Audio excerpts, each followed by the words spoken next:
Bonjour Kevin, bonjour à toutes et à tous. Continuons notre réflexion sur la période qui s'approche et je dirais par rapport au jeûne du 17 Tammuz, qui est le premier qu'on va avoir très prochainement. Rappelons qu'il y a 4 jeûnes qui ont été décrétés, notamment liés avec la destruction du premier temple et qui sont cités dans le livre de Zacharie. Zacharie qui a vécu au début du deuxième temple, donc il ne pouvait pas faire référence à la destruction du deuxième temple puisqu'il a vécu au début de la période, 4 siècles plutôt, au début du deuxième temple. Et il parle de jeûnes du 4e, 5e, 7e et 10e, on parle des mois, autrement dit des jeûnes du 17 Tammuz, du 9 Av, du 3 Tishri, jeûne de Guédalia, et le jeûne du 10 Tevet, le début du siège de Jérusalem. Ce sont les 4 jeûnes qui, à la base, sont par rapport à la destruction du premier temple. D'ailleurs, pour le deuxième temple, le 3 Tishri, jeûne de Guédalia, et le 10 Tevet, le début du siège de Jérusalem, ne sont pas concernés pour le deuxième temple. Alors c'est vrai que, en ce qui concerne la première brèche en muraille de Jérusalem et la destruction du temple, sont respectivement donnés pour le 17 Tammuz et le 9 Av pour le premier et le deuxième temple.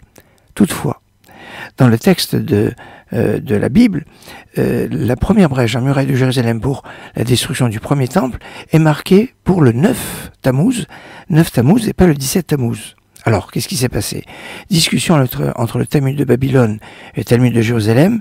Est-ce qu'ils se sont trompés? En fait, ils pensaient que c'était le 9, mais en fait c'était le 17. Mais comme c'était une période de trouble, on a laissé le 9 écrit, mais en fait c'est le 17. Et c'est la bonne date, c'est le 17. C'est voilà pourquoi on jeûne le 17.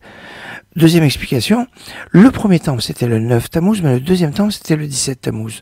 Or, avec la reconstruction du deuxième temple, on a été consolé de la destruction du premier, et on va retenir plus la destruction du deuxième. Voilà pourquoi la date du 17 Tammuz, qui est la première brèche dans les murailles de Jérusalem pour la destruction du deuxième temple, eh bien, a été retenue comme jour de jeûne, et on a abandonné le jeûne qui aurait pu avoir le 9 Tammuz. On n'allait pas jeûner 2 fois à quelques jours de différence.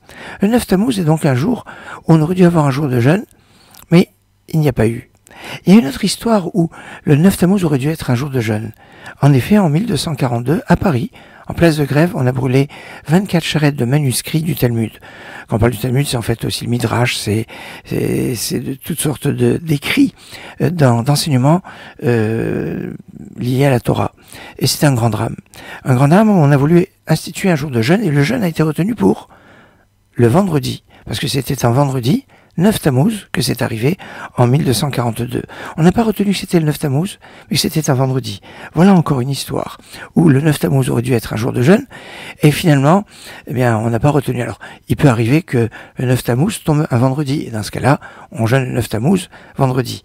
En l'occurrence, cette année, le 9 Tammuz sera Shabbat, donc il n'y aura aucune question de se dire, est-ce qu'on va jeûner le 9 Tammuz? Non, puisque c'est Shabbat.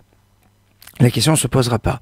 Ainsi, le 9 Tammuz a quand même un statut un peu particulier.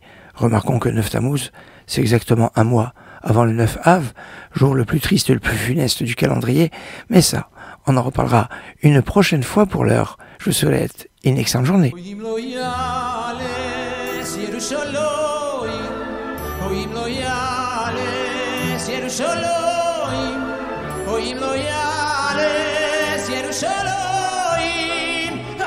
Hoy simchosi